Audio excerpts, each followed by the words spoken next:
Aloha, Sydzillians! Welcome back to This and That in Stars. For episode 66, I am doing yet another movie review. This time, the highly anticipated Wicked Part 1. Before we get into the review, I just want to preface by saying that I have not read the book or seen the Broadway play. And usually I'm very on top of doing things in order. I will not watch the movie if I have not read the book that came first. But in this case, I decided to make the exception. I will be reading the book soon, and maybe I'll come back with a review of that once I've read it. The first thing that I want to talk about is actually my experience at the theater. Watching Wicked was my first time in what's called VIP theaters. I'd never heard of this before, but my mom and her friends actually saw Wicked the day before I did, which is what inspired me to go with my friend. But anyway, they had this experience called VIP theater. So you show up 30 minutes before the movie is set to start, and you have an entire menu of food. Lots and lots of choices to pick from, and also alcoholic drinks. The theater is 18 plus, check your ID. So when you first walk in, there's a lounge. If you want, you can literally go have dinner and then leave. No movie, just go to theaters, have dinner and leave. So anyway, we walk through the lounge and we sit at the seats that I had booked us when I bought our tickets. The menus are in pockets in front of you. We read through what we wanted. Then you raise your hand just like this, and a wait staff will come running up to you and say, "Hello, what's your order?" So you order with the waiter. You have up to the movie starts to do it, those full 30 minutes. They bring the food right to your seat, and then you get to enjoy the meal as you're watching the film. There's a little tray that rotates. You can have it beside you or bring it closer and closer in front of you. The seats recline. In fact, they recline so much that you can be fully horizontal and have a bad view. So you gotta be careful you don't go back too far.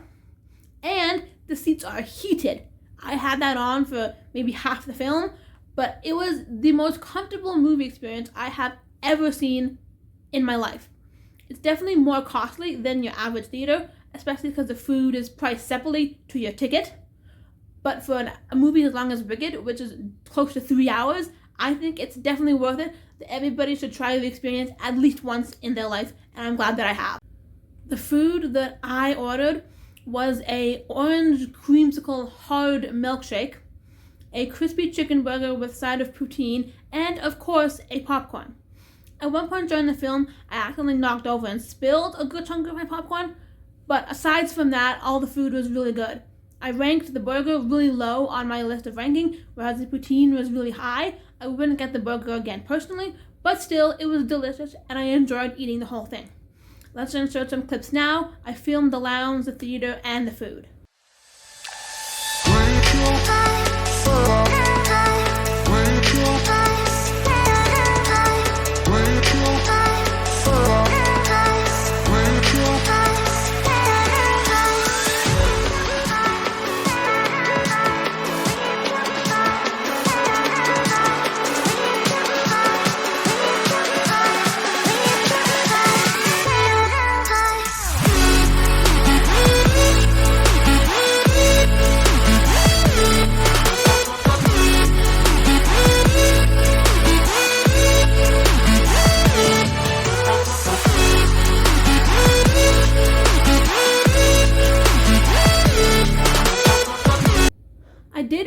To take a few notes during the movie, so I'll be looking at those on my iPad as I'm filming here, but I didn't take very many because obviously in the theater you can't pause the movie, back it up, all that jazz like you could if you're watching at home. So I didn't want to take too many notes and miss a thing in the movie because I was too busy not paying attention. Also, even on the lowest setting, I didn't want my brightness to be disturbing those around me seeing the glow of the phone, so I've only got a little bit to work with.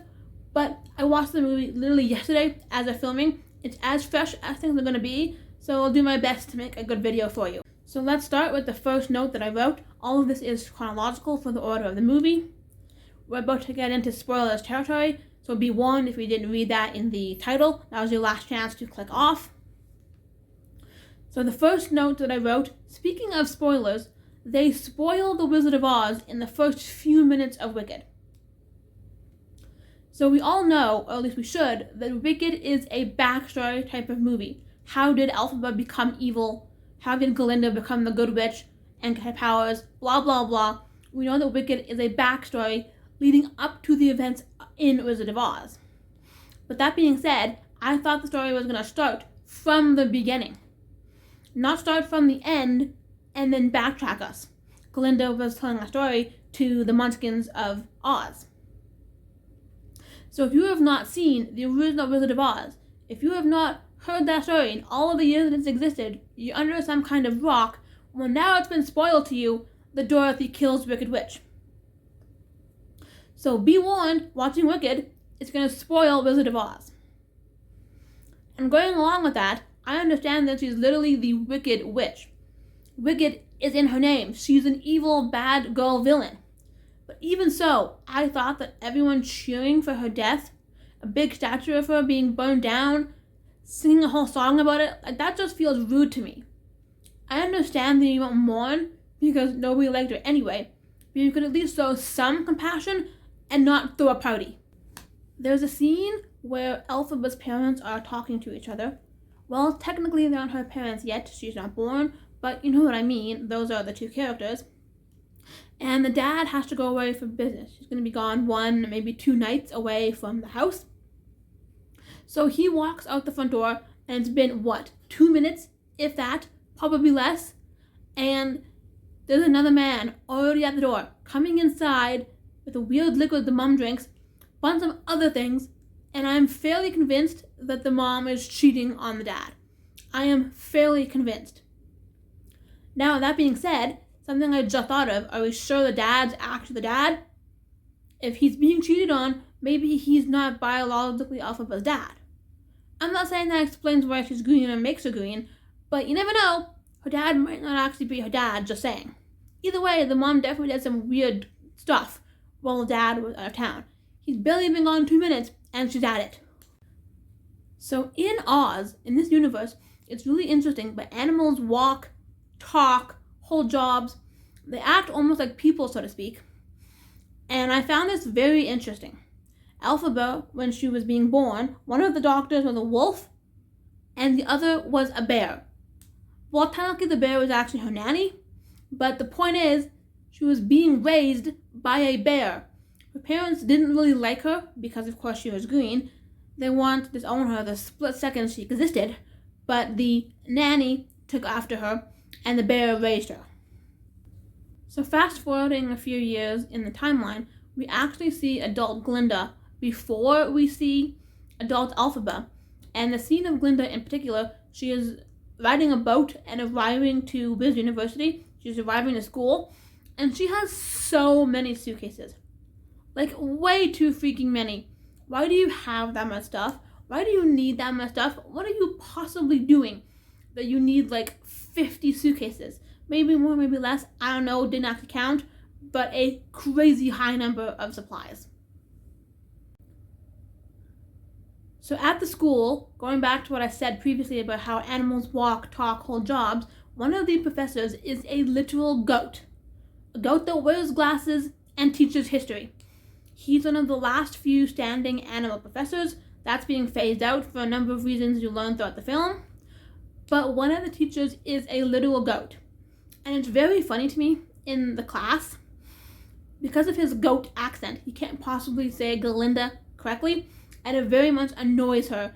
And she tries to correct him, but obviously he can't say it properly. He's not doing it on purpose to offend you. He just literally cannot physically say it. And their interaction is always very funny. When all the students first arrive to the school, we get a speech by the headmaster to welcome the start of the new school year and welcome everybody to the campus to start all of their learnings. And in her speech, she says congratulations as one of her words. But the way she words it, it sounded like congratulation. And I think that's really funny. Congratulation. Like, hand lotion that you put on. Anyway, that's really funny to me. Just the mispronunciation of the word. So in one spot of the campus, they have a statue of the wizard. Like the Wizard of Oz himself, there's literally like a giant head of this wizard. Someone's built a stone carving, a stone statue of the wizard. And because the wizard is played by actor Jeff Goldblum, this statue looks spot on, like a giant head of Jeff Goldblum. I thought that was very interesting and unique. how accurate they made it to look like him, because it is so spot on, it's almost ridiculous. Like, someone spent a lot of time doing that. Maybe it's real, maybe it's just CGI, but it's really good. So on campus, Glinda had asked for a private room. She didn't want to have to dorm with anybody during her studies, but through the situation in the courtyard and Elphaba's magic, long story short, she ends up getting stuck rooming with Elphaba. So you would hope, you assume, that the room is an even 50-50 split, Glinda's half and Elphaba's half. But that is not the case at all. You go in there and you see that Glinda and all of her freaking suitcases that I mentioned before are taking up at least 3/4 of the room, possibly more. Like, there's one spot, you have a rack of clothes. You peel apart the dresses, and then through the rack of clothes, Elphaba has one tiny bed. Like, over time, it does start to become more even, or at least it looks that way to me, as they become friends and share better. But, at least at first, this is showing how Glinda's mad she didn't get the private room she had requested. I'm gonna act as though I have what I want, even though clearly I don't. So now we are in the school cafeteria where a bunch of students are having lunch. And the plates they're eating on for lunch are very fancy. In fact, they remind me of something I have at home in my armoire. Insert picture here on screen. But this thing that I just inserted a picture of, I have no idea what it is. Nor does anyone in my family know what it is or what it does. We're pretty sure it's from Iran, back when my mom used to live there as a child. My grandpa, her father, had gotten a job and they moved over there for a year or two. But this thing that we brought home, no one knows what it is.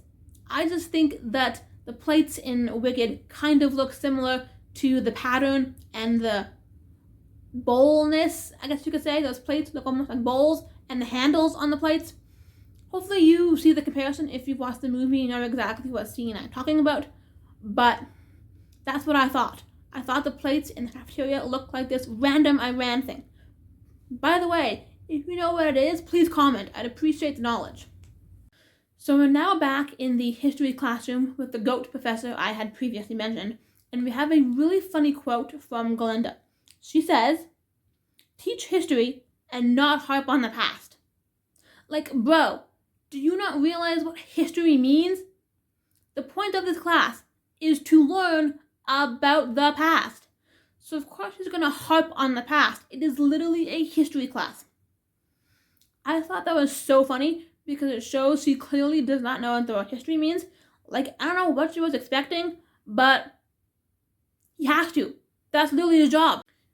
So now we have a scene where Elphaba has gone to speak to the goat professor, but instead she overhears him talking with some other animals about the situation going on in Oz, where more and more animals are leaving and more animals can no longer talk, hold jobs, etc. as they used to do. Something sinister is going on. And he mentions a dear friend of his, and sounds like a deer, and he's like, no, a cow. So he meant a dear friend, like a good close friend, D-E-A-R. But since they're all animals, the other character was thinking deer, D-E-E-R. So when he says no, a cow, I thought that was so funny. A dear friend of mine who's not literally a deer, but is literally a cow. So we're now at the part of the movie where the prince has come to stay and study at the university. Jonathan Bailey's character has arrived on scene. Glinda is talking to him, wanting to be his friend. She's flirting, she hopes to date him. She's acting like she really likes him, pawning and fawning all over him.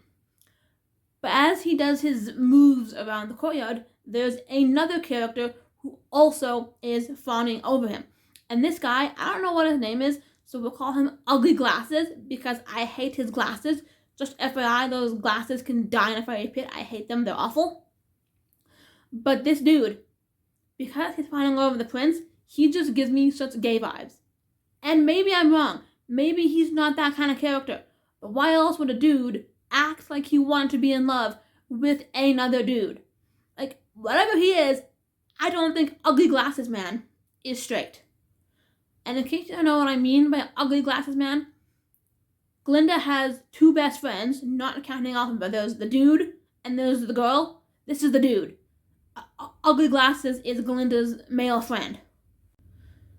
So I'm now going to reference a quote from Elphaba. This specifically is the time that she says it to the prince in the woods in the middle of the night, but it's not the first time that she says it, and I don't believe that it's the last either. Anyway, this quote is, "I'm not seasick, I didn't eat grass as a kid, and yes, I was born this way."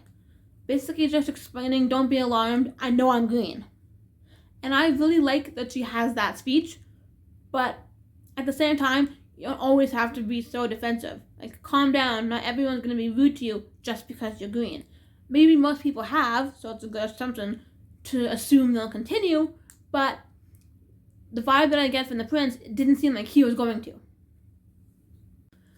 So my favorite song in the entire Wicked movie is probably Dancing Through Life, the prince's song in the library. I loved every second of that scene. It was phenomenal. Absolutely adore that song. But my other favorites, close second, very close second, for Defying Gravity. That one is an absolute banger, an absolute slap. It goes so hard, and it is a very popular, famous song for a reason. My other top two, I don't quite have an order for them, but one is Popular. It's popular and famous, no pun intended, for a reason. And of course, Loathing. Unadulterated Loathing, whatever that song's called, I like that one too. That's probably my top four. Of course, all of them are phenomenal, but props especially to those four. So we are now preparing for a dance in the ballroom of the school. I forget what the dance is called. If I find it online, I'll put text on screen. But anyway, we're now preparing for a dance in the ballroom, and this is when we find the first piece of Elphaba's future Wicked Witch outfit. Glinda has this pointy black hat that her aunt had made for her. She doesn't like it, thinks it's ugly, so she gives it to Elphaba to wear, and as you know, that's the classic witch hat style. Also at this dance, when Elphaba does show up, her in her witch hat, she does a really interesting dance. It's very cool, unique, creative. I don't quite know how to describe it, but it's definitely one of a kind. And I also love that Glinda steps in and does the dancing with her. And I believe he does that to make her feel less awkward and left out, less bullied and put on the spot. I don't quite know how to explain it properly, but she probably feels bad for giving her the hat that everyone is now laughing at her for. Elphaba just did a very nice thing for her, making sure the sorcery teacher gave her a wand and she can join the lessons, blah, blah, blah, where she did a bad thing giving her the hat, so now here she is fixing her mistake by dancing. So it's now time for Glinda to give a makeover to Elphaba. Popular is being sung, my third, maybe fourth favorite song of the whole movie. And one part in particular, Glinda gives Elphaba a pair of red, ruby, high-heeled shoes.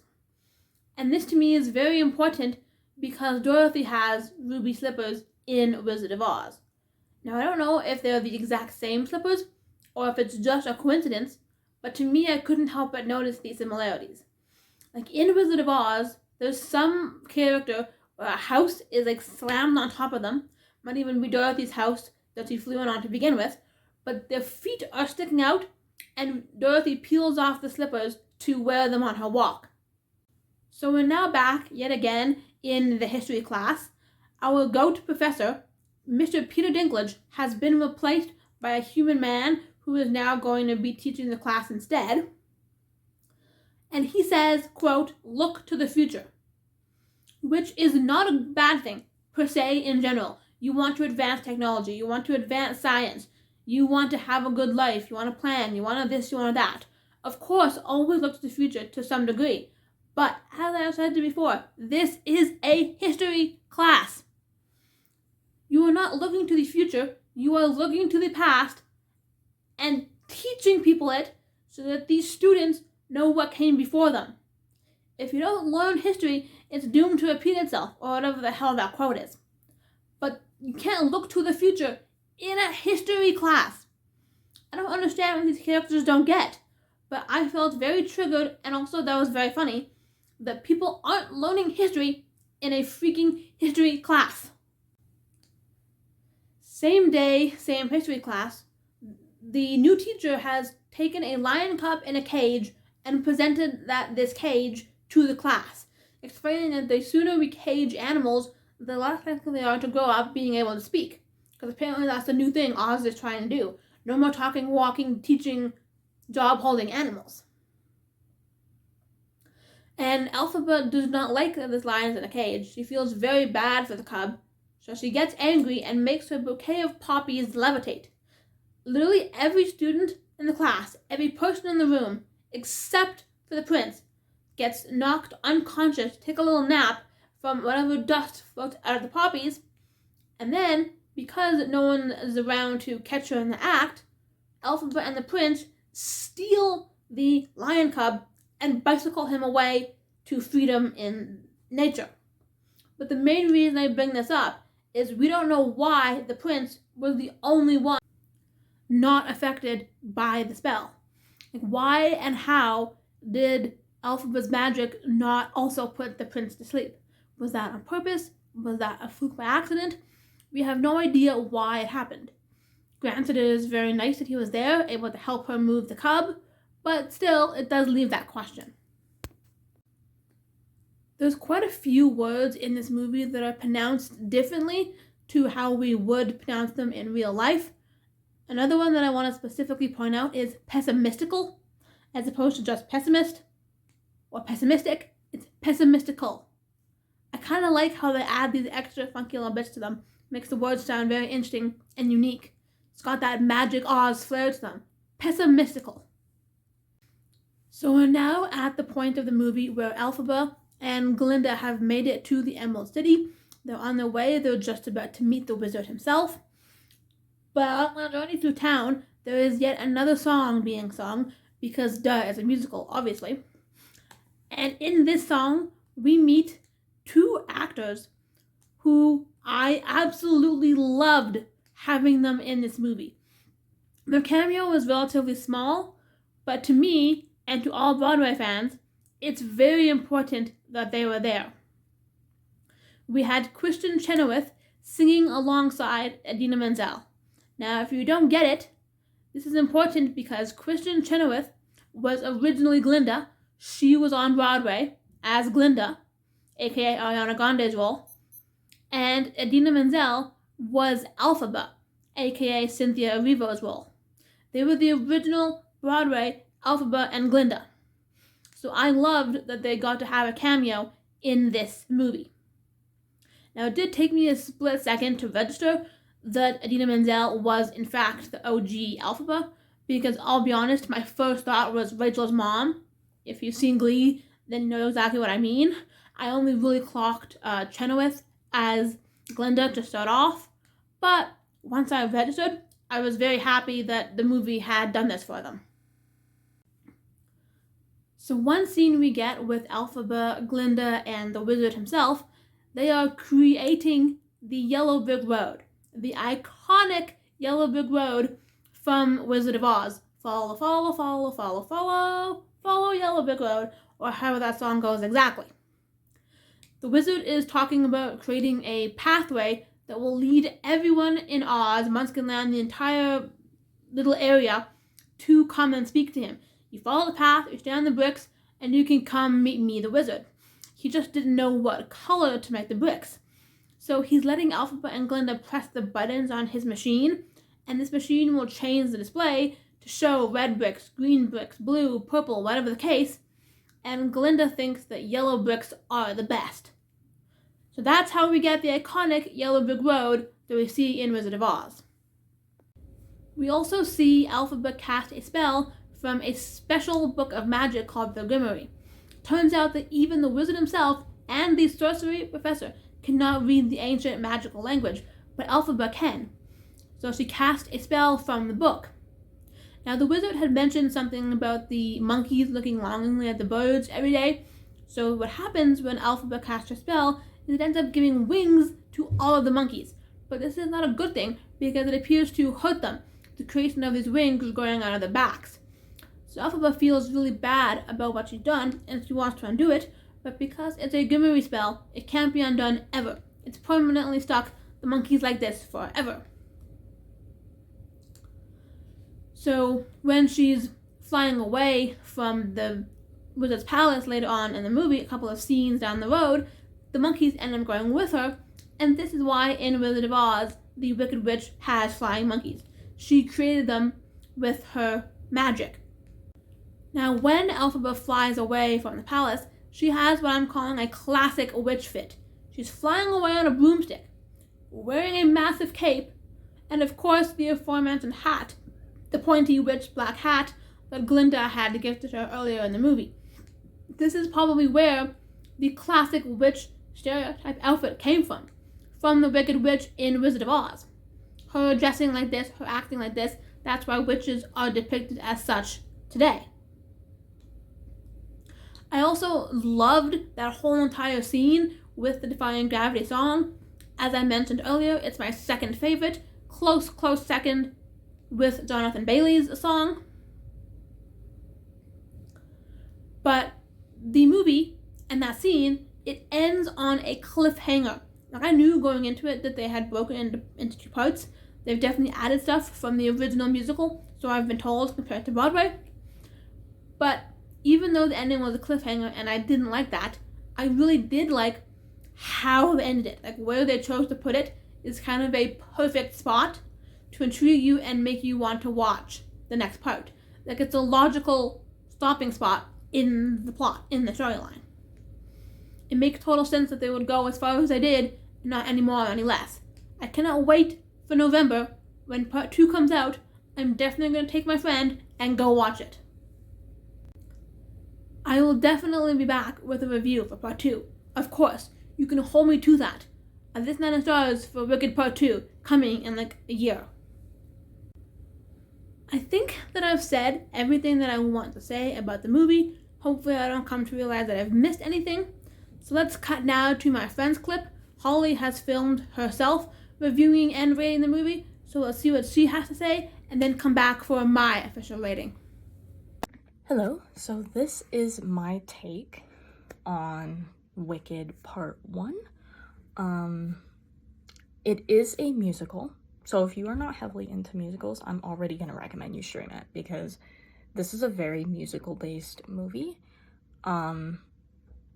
So yeah, I would just watch it at home if you're not into that.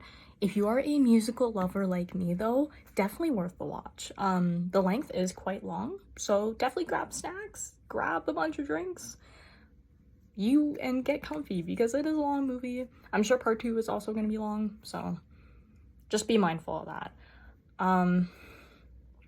The characters were really strong. The casting was super strong. I really enjoyed specifically Ariana Grande as Glinda. I thought she had some really fun moments as that role, and it looked like she was having fun with that role. So despite all the scandals behind this movie, I thought she was a very good pick for that. Specifically. The only thing I'm going to mention is, again, the length of the movie. If you're not someone who can sit through an almost 3-hour movie, maybe watch it at home. But yeah, super strong movie. I'm definitely gonna go see part 2 when it comes out. And yeah, really strong take on like before the Wizard of Oz happened kind of thing. So yeah, super good movie. Recommend it. Also, I'm gonna come on here and talk too about a musical I really like on Netflix. It's called Tick, Tick, Boom. Please go watch it if you haven't watched it yet.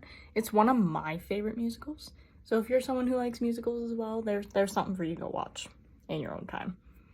One of my favorite movies I like to go back to once a year. So anyways, super, that was a super fun movie though, So I am going to be giving this movie a very high rating. I very much recommend you go see it, of an 8.75 out of 10.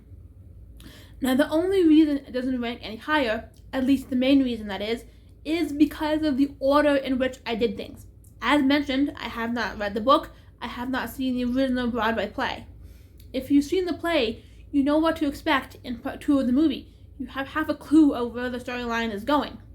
But I have not read or seen the book and the play. I'm doing it in a backwards order, so to speak. So, only going off of the movie, I very much liked it. I very much recommend it. but there's probably a lot of things that I missed having not seen the prior original source materials. That's going to conclude this Wicked Part 1 movie review. If you enjoyed it, please drop a big like down below and subscribe if you're new so you don't miss any of my future content. Check me out on social media, always linked in the description. If you've already seen Wicked, feel free to comment below your thoughts, opinions, feelings from when you were watching, and aloha till next time!